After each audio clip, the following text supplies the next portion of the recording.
ఈరోజు దిశ పేపర్లో ఒక కథనం అయితే ప్రచురించారు, మీరు చూడొచ్చు. బెట్టింగ్ యాప్ యూట్యూబ్ ఇన్ఫ్లుయెన్సర్లే కాకుండా సినిమా స్టార్స్ కూడా దీంట్లో ఉన్నారని చెప్పేసి పోలీసులు కేసులు నమోదు చేయడం అయితే జరుగుతుంది. ఇది రెండు తెలుగు రాష్ట్రాల్లో పెద్ద చర్చగా మారిందని చెప్పొచ్చు. ఎందుకు చెప్తున్నానంటే వీళ్ళకి వచ్చే డబ్బులు సరిపోక ఈ బెట్టింగ్ యాప్స్ ప్రమోట్ చేసింది అనేది మనం తెలుసుకోవచ్చు. ఈ కథనంలో ఏం రాసింది అనేది మనం చూద్దాం. ఇప్పుడు బెట్టింగ్ యాప్స్ ఉచ్చులో టాలీవుడ్ స్టార్స్ అని టైటిల్ పెట్టి రాసిండ్రు. రాణా, విజయ్ దేవరకొండ, ప్రకాష్ రాజ్ పై ఎఫ్ఐఆర్, మంచు లక్ష్మి, నిధి అగర్వాల్, యాంకర్ శ్యామల సైతం దాంట్లో ఉన్నట్టు తెలుస్తుంది. మొత్తం 25 మందిపై మియాపూర్ పిఎస్ లో కేసు నమోదు చేసిందని చెప్పుకోవచ్చు. ఇప్పటికే 11 మందిపై పంజాగుట్ట పిఎస్ లో విచారణకు హాజరైన యాంకర్ విష్ణుప్రియ మొబైల్ సీజ్, ఒక్కొక్కరిగా విచారణకు మరికొందరు అనే ఈ బెట్టింగ్ యాప్స్ మీద ఈరోజు మెయిన్ పేపర్లో వార్త అయితే ప్రచురించారు, దిశ పేపర్. బెట్టింగ్ యాప్స్ ప్రమోట్ చేస్తున్న సోషల్ మీడియా ఇన్ఫ్లుయెన్సర్లు టాలీవుడ్ యాక్టర్స్ పై పోలీసులు కూడా జుల్పిస్తున్నారు అని చెప్పేసి రాసిండ్రు. ఇప్పటికే పంజాగుట్ట పోలీసులు బయ్యా సందీప్, హర్ష సాయి, విష్ణుప్రియ, రీతు చౌదరి వంటి 11 మందిపై కేసు నమోదు చేసి నోటీసులు పంపించిన విషయం మనకి తెలిసిందే. అయితే మియాపూర్ పోలీసులు 25 మందిపై ఎఫ్ఐఆర్ నమోదు చేశారు. ఇందులో దగ్గుబాటి రాణా, విజయ్ దేవరకొండ, ప్రకాష్ రాజ్, మంచు లక్ష్మి, నిధి అగర్వాల్, ప్రణీత వంటి పెద్ద నటులు కూడా ఉన్నారు. మరి పెద్ద పెద్దోళ్లే తప్పులు చేస్తే పిల్లలు చేయరా అన్నట్టున్నది వ్యవహారం. మియాపూర్కు చెందిన ఫణీంద్ర శర్మ అనే వ్యక్తి ఫిర్యాదు మేరకు సెలబ్రిటీలు, సోషల్ మీడియా ఇన్ఫ్లుయెన్సర్లపై కేసులు నమోదు చేయడం అనేది గమనార్హం. వారిపై ఎఫ్ఐఆర్ నెంబర్లు 393/2025 కింద కేసులు నమోదు కాగా సెక్షన్లు 318/4, 112, red with 49, BNS 3, 3A, 4, TSGA 66D, IDA 2000, 2008 కింద పలు సెక్షన్ల కింద కేసులు బుక్ చేయడం జరిగింది. ఈ పోలీసులు ఈ ఇన్ఫ్లుయెన్సర్లని, ఈ సినిమా స్టార్స్ ని పిలిచి క్షమాపణలు సరిపెడతారా లేకపోతే శిక్షలు విధిస్తారా అనేది మనం ఇప్పుడు తెలుసుకుందాం. తమకున్న ఫాలోయింగ్, పాపులారిటీని ఆసరాగా చేసుకొని అమాయక యువకులను బెట్టింగ్ బానిసలుగా మార్చేసేలా యాప్స్ ప్రమోట్ చేస్తున్న ఈ ఎవరైతే సెలబ్రిటీలు, సోషల్ మీడియా ఇన్ఫ్లుయెన్సర్లపై కేసులు వరుసగా నమోదు చేయడం హాట్ టాపిక్ గా మారిందని మనం చెప్పుకోవచ్చు. బెట్టింగ్ యాప్స్ ప్రమోషన్లతో వీరంతా లక్షల్లో సంపాదిస్తుంటే అవే బెట్టింగ్ మాయలో పడి సామాన్య జనం డబ్బులు పోగొట్టుకుంటున్న అప్పుల పాలై బలవన్మరణాలకు పాల్పడుతున్నారని దీన్ని IAS వంటి ఆఫీసర్లు, సజ్జనార్ ఆఫీసర్లు దీన్ని ప్రెస్టేజ్గా తీసుకున్న, చాలా సీరియస్గా తీసుకున్న నేపథ్యంలో ఎలాంటి మార్పు వస్తుందనేది ప్రజల ఆసక్తిగా ఎదురుస్తుందనేది మనం చెప్పుకోవచ్చు. అయితే ఈ బెట్టింగ్ యాప్స్ గతంలో జోరుగా ప్రమోషన్లు చేసి కేసులు నమోదు అవుతుందో క్షమాపణలు చెప్తున్న తీరుపై ప్రజలు బగ్గుమంటారు. అంటే వాళ్ళు తప్పు చేసిండ్రు, ప్రమోషన్స్ చేసిండ్రు, ఇప్పుడు ఏం చెప్తుండ్రంటే అది తప్పు అని మాకు తెలియదు అంటారు.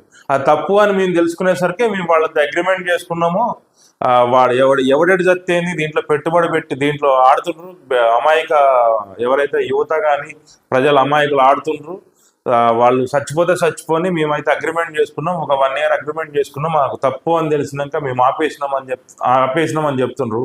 మరి ఈ డబ్బులు కోల్పోయిన పరిస్థితి ఏంది? మీరు ఇస్తారా? మీరు మంచి ఫాలోయింగ్ ఉన్న ఇది నటులు ఏంటి, సంఘంలో ఒక గౌరవము, ఒక స్టేటస్ కల్పించిండ్రు ప్రజలు, వాళ్ళకి మీ వంతు ఏదైనా చేయాలి మీరు.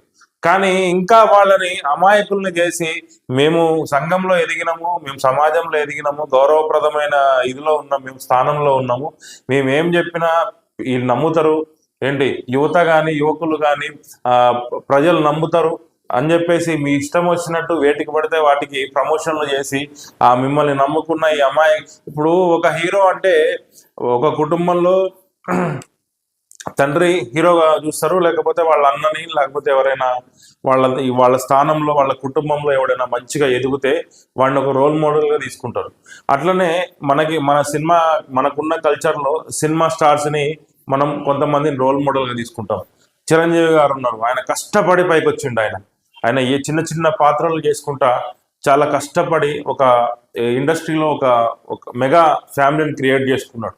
అలాంటి వాళ్ళని రోల్ మోడల్గా తీసుకొని కొంతమంది చాలా మంది స్టార్స్ బయటకు వచ్చిండ్రు, స్వశక్తితో బతికి బయటకు వచ్చిండ్రు, కృష్ణ తిని తినక పస్తులుండి బయటకు వచ్చిండ్రు. అలా మిమ్మల్ని ఆదర్శంగా తీసుకొని అరే మేము ఆడుతున్నాం కదా, మా స్టార్ ఆడిండు, మా హీరో ఆడిండు, మా నటుడు, మా అభిమాన నటుడు ఆడిండు, ఏంటి మేము కూడా ఆడితే మా బాధలు తీరిపోతాయి, మా అప్పులు తీరిపోతాయి అని చెప్పేసి మిమ్మల్ని రోల్ మోడల్గా తీసుకొని మీరు ఏ సబ్బు ప్రమోట్ చేస్తే ఆ సబ్బుకు ఉంటారు. మీరు డ్రింక్ తాగితే ఆ డ్రింక్ వాడతారు, ఆ డ్రింక్ తాగుతారు. మీరు ఏ బట్టలు వేసుకుంటే మా స్టార్ వేసుకున్నట్టు మేము కూడా వేసుకోవాలనుకుంటారు. మీరు అభిమానులకి ఇచ్చేది ఇదేనా? మీరు మెసేజ్ ఏమిస్తారా? మీరు మెసేజ్ అభిమానులకి అరే మేము చేసినాము, మేము తప్పు చేసినాము, అయిపోయింది, మమ్మల్ని క్షమించండి అంటే సరిపోతుందా? ప్రాణాలు పోతున్నాయండి అవతల. ఎవడు రెస్పాన్సిబిలిటీ? మీరు ఇస్తారా? వాళ్ళ కుటుంబానికి మీరు బాధ్యత భరోసా ఇస్తారా?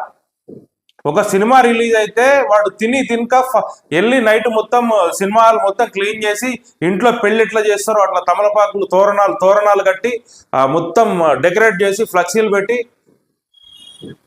మొత్తం అంతా ఇది చేస్తా ఉంటారు.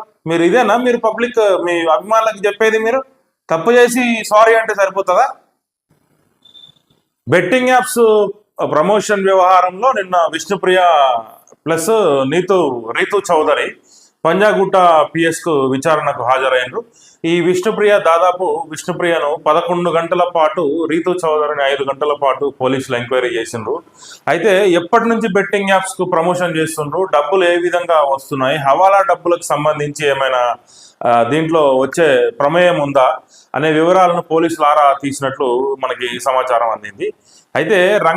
అయితే బెట్టింగ్ యాప్స్ లో ప్రమోషన్స్ వ్యవహారంలో విచారణ సందర్భంగా విష్ణుప్రియ సంచలన విషయాలను వెల్లడించినట్లయితే తెలిసింది మనకి. అయితే ఈ విష్ణుప్రియ ఎవరైతే ఉన్నారో దాదాపు 15 బెట్టింగ్ యాప్స్ ను ప్రమోట్ చేసినట్టు పోలీసుల ముందు ఒప్పుకున్నట్లు సమాచారము. ఒక్కొక్క బెట్టింగ్ యాప్ కు 90,000 రూపాయలు ఛార్జ్ చేసిందంట. ఒక్క బెట్టింగ్ యాప్ కి 90,000 రూపాయలు ఛార్జ్ చేసినట్టు విష్ణుప్రియ తెలిపినట్టు పోలీసులు వాళ్ళు వీడియో స్టేట్మెంట్ కూడా రికార్డ్ చేసినట్టు సమాచారం దీంట్లో రాసిండ్రు, దిశ పేపర్లో రాసిండ్రు. అయితే ఆమెకు సంబంధించిన ఫోన్ కూడా సీజ్ చేసిండ్రు. ఇదైతే కరెక్ట్ కాదు విష్ణుప్రియ నువ్వు చేసేది. ఇప్పుడు మంచి అభినయము, అందం ఉంది, ఏంటి మంచి చేసుకో, వర్క్ మీ కంటెంట్లు చేసుకో, మంచి ఎవడొద్దన్నాడు? చాలా మంది చేస్తుండ్రు కదా, యూట్యూబర్స్ చేస్తుండ్రు కదా, ఎవడొద్దన్నాడు? నేను చేసుకోవద్దన్నారా?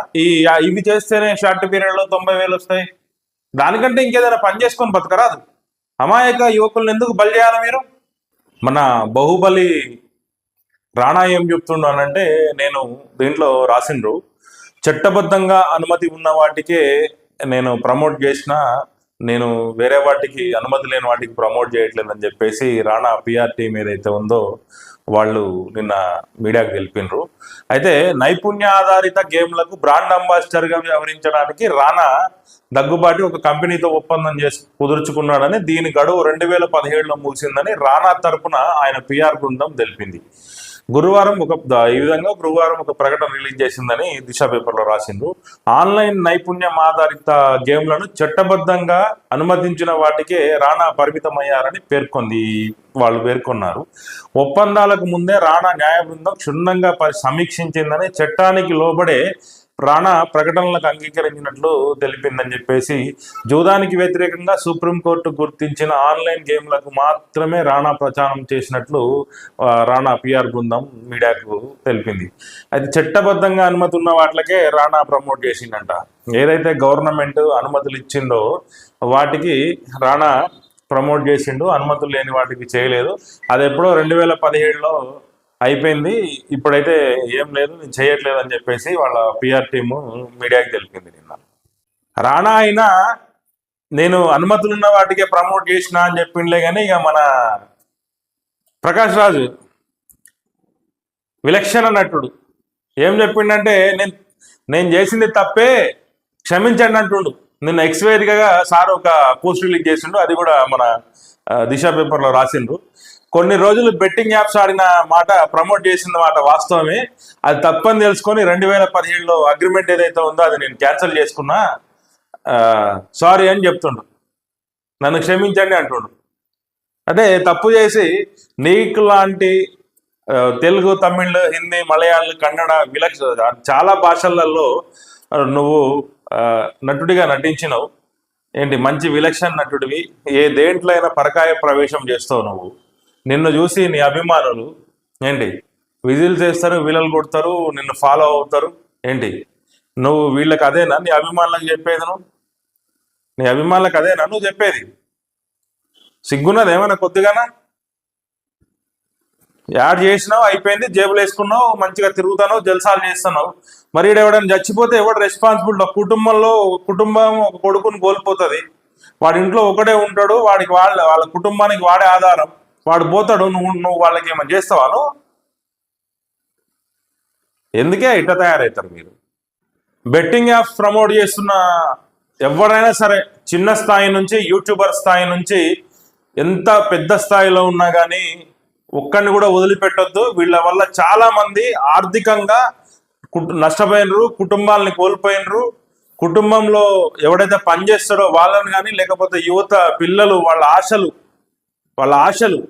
వాళ్ళ కళలు వీళ్ళ వల్ల లాస్ అయినరు.